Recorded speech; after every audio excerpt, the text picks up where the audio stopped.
Trump नाराज तो NATO पर अब उठे हैं सवाल। क्या है पूरी खबर, विस्तार से आपको बताएंगे और आज इसी विषय पर चर्चा भी होगी। मिडिल ईस्ट में युद्ध की आग अब सिर्फ इजराइल और ईरान तक सीमित नहीं रह गई है, बल्कि दुनिया की सबसे बड़ी ताकतें अब खुलकर आमने सामने दिखाई दे रही हैं। अमेरिका साफ कह चुका है कि ईरान को परमाणु ताकत बनने से रोकना उसकी प्राथमिकता है और इजराइल लगातार ये संदेश दे रहा है कि अगर दुनिया नहीं रुकी तो वो अकेले कार्रवाई करेगा।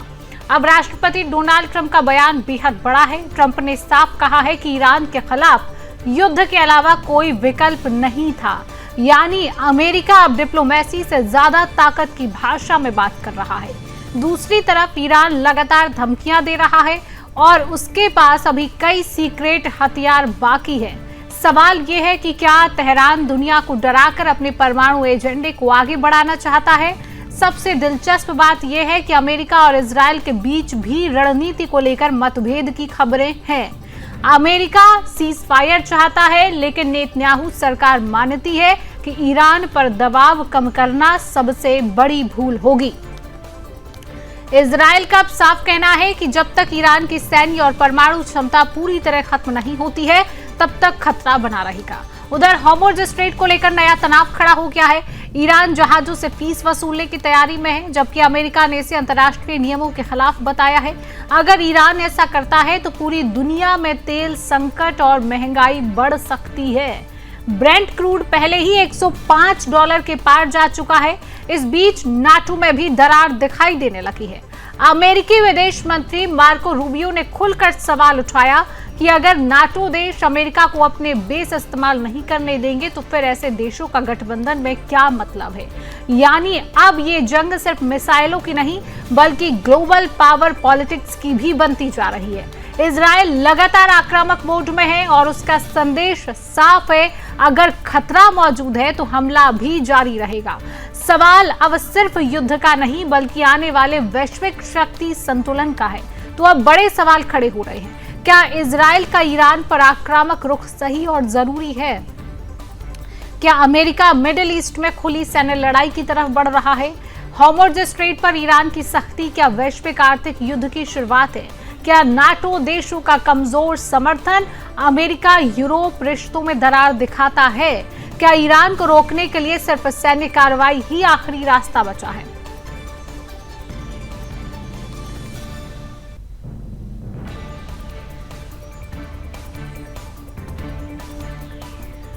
The president's been very disappointed. Understand that there are many countries in NATO that agree with us that Iran can't have a nuclear weapon, that Iran is a threat to the world. So the president said, fine, I'm going to do something about it. He's not asking them to commit troops. He's not asking them to send their fighter jets in, but they refuse to do anything. So I think the president looks at that and says, hold on a second. If all these countries around the world agree with us that Iran can't have a nuclear weapon, that this regime is a threat to world peace and security, that already have missiles that can reach Europe. They don't have missiles that can reach America yet, but they have missiles that can reach Europe. We're actually step forward and do something about it, and everyone goes into hiding. Yeah. तो पिछले 24 घंटे में क्या हुआ? Trump बोले कि Iran को रोकने के लिए जंग जरूरी थी। ईरान का दावा है कई सीक्रेट हथियार अभी बाकी हैं और ट्रंप और नेतन्याहू में रणनीति को लेकर मतभेद लगातार चल रहा है। ग्राफिक्स के जरिए पूरी जानकारी है। युद्ध के असर से ब्रेंट क्रूड $105 के पार पहुंच चुका है। हॉर्मुज़ में टोल वसूली पर अमेरिका की सख्त चेतावनी अब आ चुकी है सामने।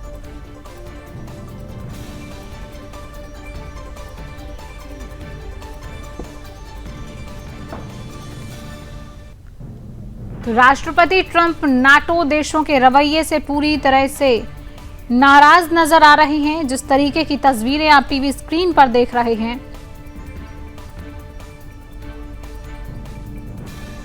अब आगे क्या स्थिति बनेगी? क्या आने वाला समय जो है, आने वाले समय में महंगाई और बढ़ सकती है? ईरान और ओमान हॉर्मुज़ स्ट्रेट से गुजरने वाले जहाजों पर फीस वसूली के सिस्टम को लेकर भी लगातार बातचीत कर रहे हैं। न्यूयॉर्क टाइम्स की बात करें तो ईरान की नई बनाई गई पर्सियन गल्फ स्ट्रेट अथॉरिटी ने भी कहा कि उसने हॉर्मुज़ स्ट्रेट के मैनेजमेंट सुपरविजन एरिया की सीमा भी तय कर दी है। अथॉरिटी के मुताबिक यहां से गुजरने के लिए परमिट बेहद जरूरी होगा।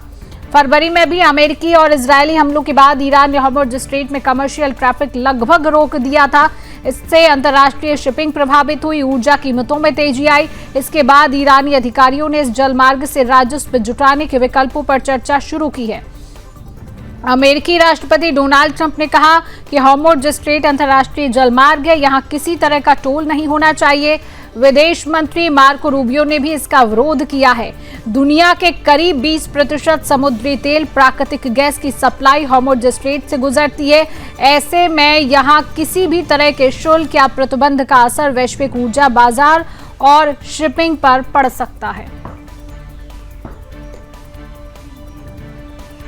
तो आज इसी विषय पर हम चर्चा कर रहे हैं। चर्चा करने के लिए पैनलिस्ट मेरे साथ जुड़ चुका है। परिचय आपसे कराऊंगी, रक्षा विशेषज्ञ कर्नल टीपीएस त्यागी सर है। सर बहुत बहुत स्वागत है आपका सुदर्शन न्यूज में। International affair expert Arvind Singh Tejawat ji है। सर आपका भी बहुत स्वागत करूंगी सुदर्शन न्यूज में।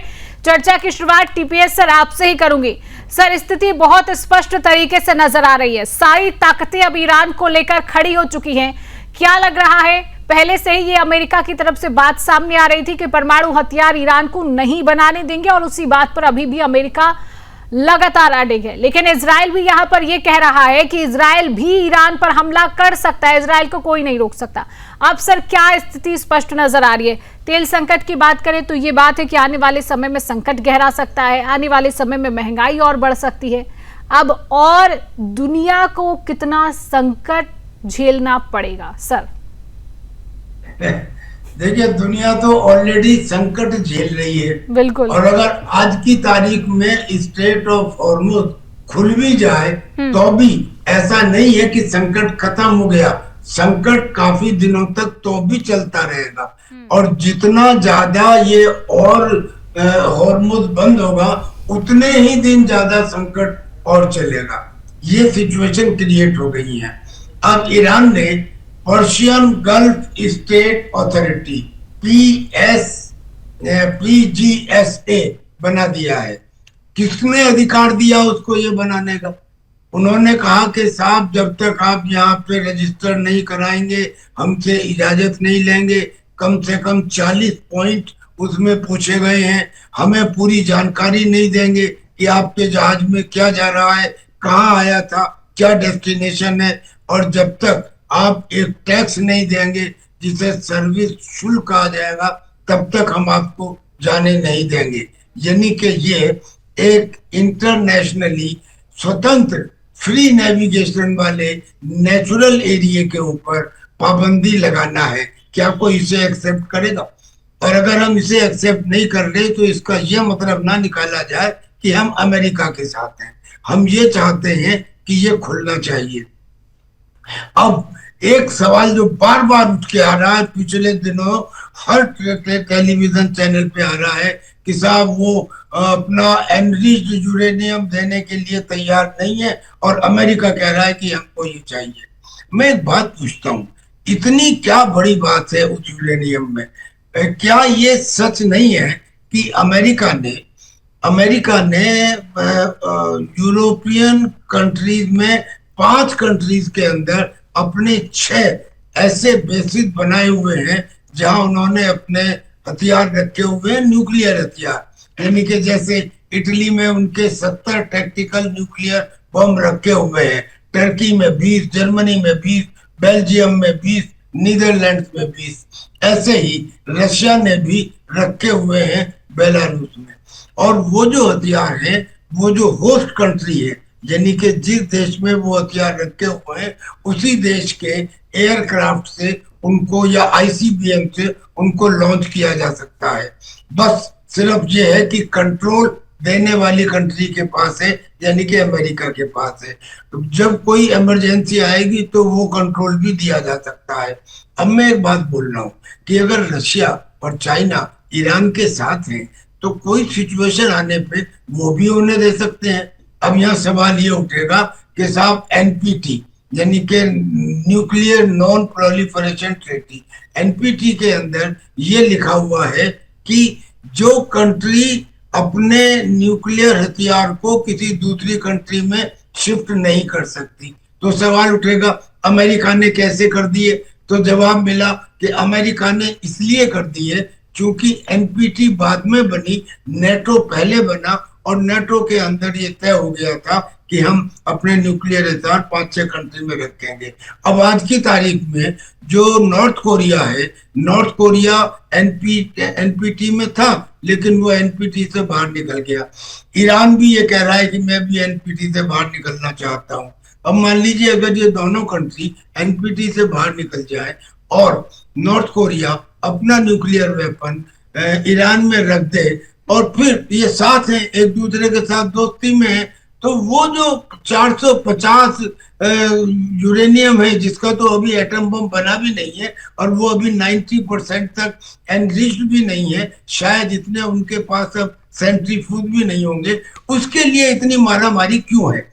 एक तो ये है, मैं ये बात बहुत दिनों से कहना चाह रहा था कि ये एक चीज बगैर जड़ में जाए हुए हम इसी के ऊपर चर्चा में लगे रहते हैं कि वो क्यों नहीं दे रहा और ये क्यों नहीं दे रहा और क्या प्रॉब्लम है। पर अच्छा, अब मान लीजिए चूंकि सामने जो शर्तें हैं ईरान की और अमेरिका की, उनमें कोई हाईएस्ट कॉमन फैक्टर है ही नहीं। HCF यानी कि हाईएस्ट कॉमन फैक्टर मैथ में पढ़ाया जाता है, वो 0 है। अगर 0 है तो समझौता हो ही नहीं सकता।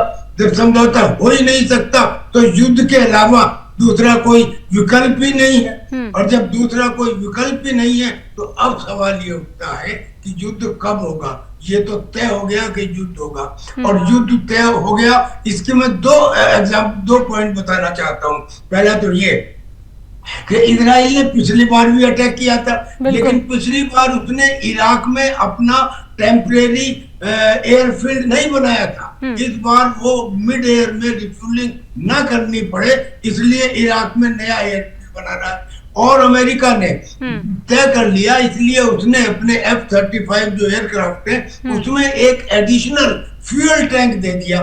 क्यों दे दिया? ताकि उसको रास्ते में रिफ्यूलिंग ना करना पड़े, सीधा अटैक करे। बिल्कुल, ये क्लियर हो गया कि अटैक होगा, निश्चित। कब होगा? It is only a question of time. Sir, जिस तरीके से बात आई है, अभी टीपीएस सर ने कहा कि युद्ध होगा, जरूर होगा, लेकिन अभी ये समझ नहीं आ रहा क्या होगा, कब होगा। लेकिन हमने जो पहले से जो बातें चल रही हैं युद्ध को लेकर, पहले समझौते की बात हुई, सीज फायर की बातें हुई, बैठकें हुई, तमाम इस्लामाबाद को चुना गया, तमाम जगह को चुना गया। अब जो संकेत नजर आ रहे हैं, पहले ये कहा जा रहा था कि अमेरिका नहीं चाहता कि युद्ध आगे बढ़े, लेकिन अब जो बातें सामने आती हैं कि युद्ध होगा, इसको लेकर क्या स्थिति नजर आती है? अगर युद्ध होगा तो आने वाली स्थिति और कितनी खतरनाक साबित हो सकती है? क्या इस जो समय चल रहा है, इस समय से कैसे निपटा जा सकता है सर? देखिए, कर्नल साहब की एक बात से मैं एग्री करता हूँ, वो ये है कि हॉर्मुज को ब्लॉक करने का ईरान को कोई राइट नहीं है। जो इतने परंपरागत रूप से जो हॉर्मुज स्ट्रेट जो दुनिया भर के जहाजों के लिए खुला था, उसको अगर ये बंद कर देंगे, जांच करेंगे, है ना, एक एक जहाज को देखेंगे फिर टोल लेंगे, तो ये तो बिल्कुल ही गलत है। मुझे लगता है कि कोई भी जो आजाद पसंद मुल्क है वो ये पसंद नहीं करेगा, और खासकर इससे जो सबसे ज्यादा तकलीफें आने वाली है वो भारत जैसे देशों को आने वाली है, जिसकी निर्भरता ऑयल पर बहुत ज्यादा है एनर्जी के मामले में।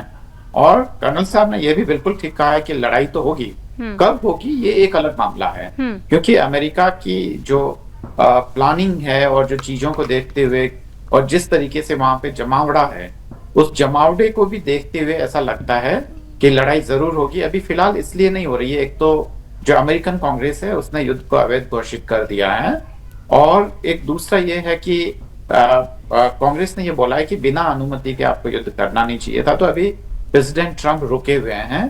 जब अमेरिका के आंतरिक क्लैशेस खत्म हो जाएंगे तब मुझे लगता है कि ईरान पे हवाई बम्बार्डमेंट होने शुरू हो जाएंगे। जमीन पर सेनाएं जाती है नहीं जाती है ये एक दिगर बात है, पर आसमान से जरूर बम्बार्डमेंट होंगे। इजराइल भी यही चाहेगा, क्योंकि इजराइल इस लड़ाई को अभी खत्म हुआ नहीं मान रहा है, न यूनाइटेड स्टेट ने इसको घोषित किया है।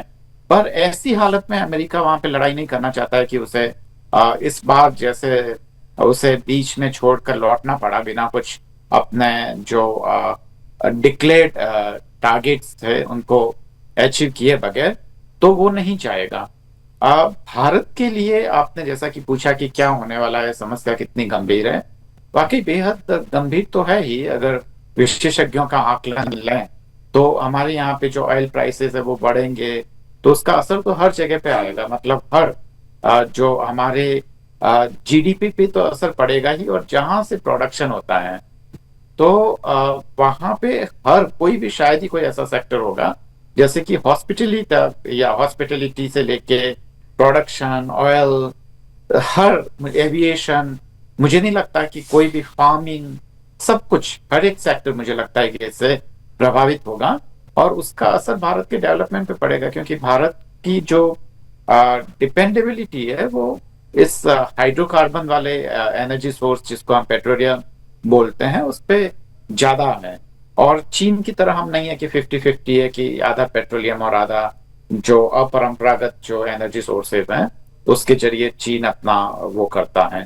तो ये बहुत भारत के लिए मुझे लगता है कि जो खासकर नीति नियंता है, इससे कैसे बाहर निकलते हैं, ये अपने आप में एक चैलेंजिंग काम है। जी सर, आप बिल्कुल सही कह रहे हैं, लेकिन अगर स्थिति पर हम जो नज़र डाल रहे हैं, अभी की जो स्थिति चल रही, पहली दफ़ा नहीं, हम कई समय से युद्ध पर बात कर रहे हैं, भारत देशों के जो हालात देख रहे हैं, क्या हालात जो हैं अभी वो बने हुए हैं, तस्वीरें, तमाम तस्वीरें जो हैं वो भी बयां कर रही हैं। सर, अगर सॉल्यूशन की बात कही जाती, क्योंकि मुझे लग रहा है कि हर किसी के मन में एक ही सवाल है कि इससे कैसे निपटा जा सकता है, इस स्थिति से कैसे निकला जा सकता है, क्योंकि अगर हॉर्मुज़ स्ट्रेट को खोल दिया गया, वहाँ से टैंकर भी गुजरने लगे, लेकिन उसके बाद भी अगर तेल की कीमतें इतनी जल्दी तो नहीं है कि गिरावट में आएंगी, तो इसका क्या सॉल्यूशन है? क्योंकि ये भी कहा जा रहा है, डोनाल्ड ट्रंप ने आज बयान भी दिया है कि आने वाले समय में तेल की कीमतें भी बढ़ेंगी, संकट भी आएगा। 2 दिन पहले का जो बयान है ये भी कहा है। तो सर, इस पर क्या स्थिति स्पष्ट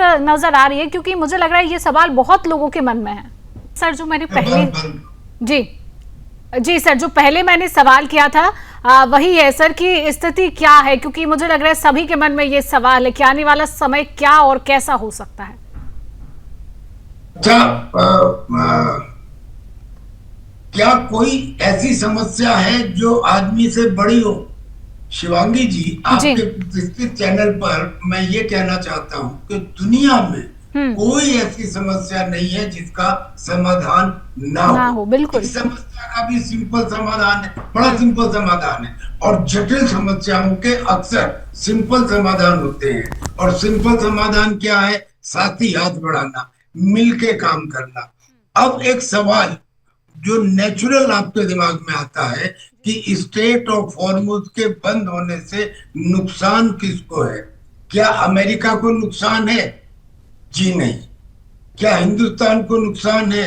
जी, सबसे ज्यादा। क्या साउथ कोरिया को, जापान को, इनको नुकसान है? जी, सबसे ज्यादा।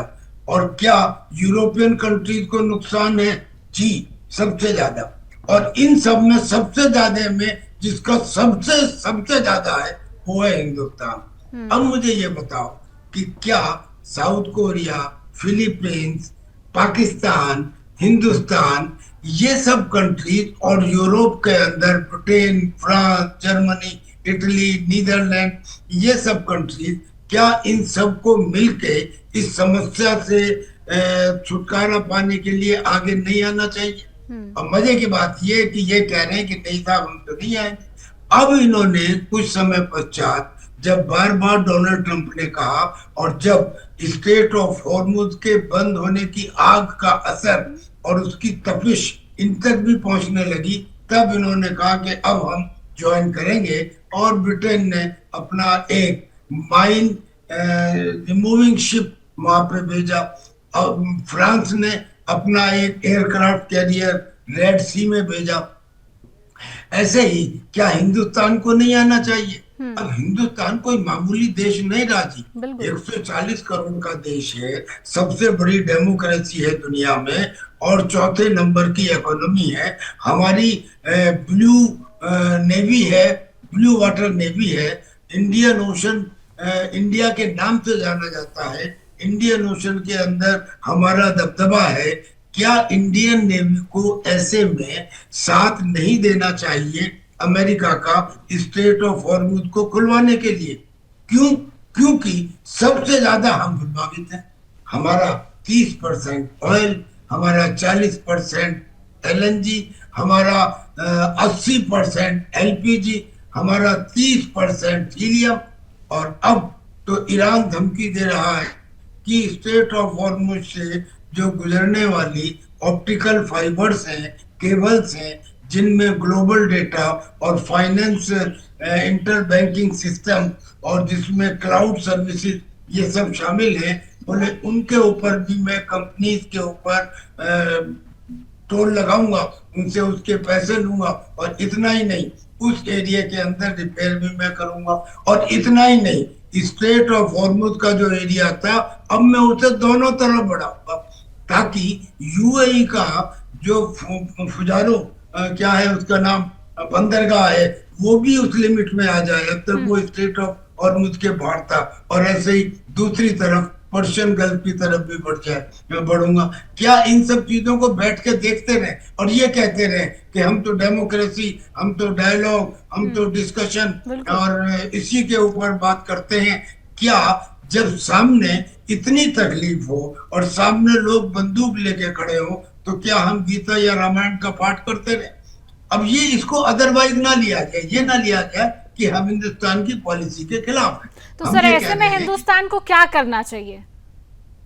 हिंदुस्तान को अपनी इंडियन नेवी को कमिट करना चाहिए। और एक, केवल एक, अगर हमारे प्राइम मिनिस्टर एक ही आवाज दें कि हम अपनी फोर्सेस को भी कमिट करेंगे, अगर अगले एक हफ्ते में ये स्ट्रेट ऑफ हॉर्मुज नहीं खुला, तो उनके ये कहते ही, चूंकि इंडिया की क्रेडिबिलिटी है, जो और कंट्रीज हैं जिन्हें नुकसान हो रहा है और हुआ है, और जो बॉर्डर के ऊपर बैठे हुए हैं, वो तुरंत कूद के आगे आ जाएंगे कि हम भी आपके साथ हैं, हम भी आपके साथ हैं। और ताकत तो ऐसे ही तो आती है भाई, किसी ना किसी को तो आगे बढ़ के अश्वमेध के घोड़े की लगाम को थामना पड़ता है, तभी तो वो रुकेगा। और वो थामेगा कौन? वो थामेगा जिसको सबसे ज्यादा नुकसान हो रहा है, और सबसे ज्यादा नुकसान इंडिया को हो रहा है। वो तो हमारी अकलबंदी रही है पुराने समय की कि हम उसे काफी हद तक झेल पाए, क्योंकि हमने अच्छे खासे रिजर्व रख रखे थे। आज भी है हमारे पास रिजर्व, लेकिन वो कब तक चलेंगे? अब अगर इनकी पीस भी अगले 3 महीने नहीं होती है, तो हम क्या बैठे रहे? अरे तुम ये समझो ना कि अगर फर्टिलाइजर रुक गए, जो रुक गए हैं, उनका इफेक्ट कब पता लगेगा? 4 महीने 5 महीने बाद जब फसलें कम आएंगी तब पता लगेगा। यानी कि ये इस किस्म का घाव है कि जिसमें दर्द होना कई महीने बाद शुरू होगा। बिल्कुल। अरविंद सर से एक आखिरी सवाल लूंगी, फिर समय का अभाव है।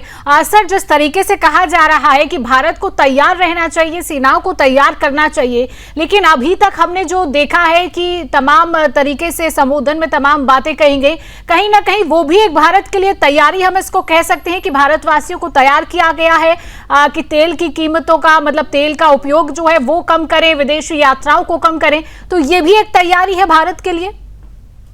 अरविंद सर। देखिए शिवांगी जी, कुछ चीजें हमें साफ होनी चाहिए, खासकर दर्शकों को। मैं त्यागी साहब की भावनाओं की तो कद्र करता हूं, मैं उसके लिए सैल्यूट करता हूं, पर ये वास्तविकता नहीं है, क्योंकि इंटरनेशनल पॉलिटिक्स माइथोलॉजिकल स्टोरीज नहीं होती हैं कि अश्वमेध के घोड़े को पकड़ लिया और सब ठीक हो गया।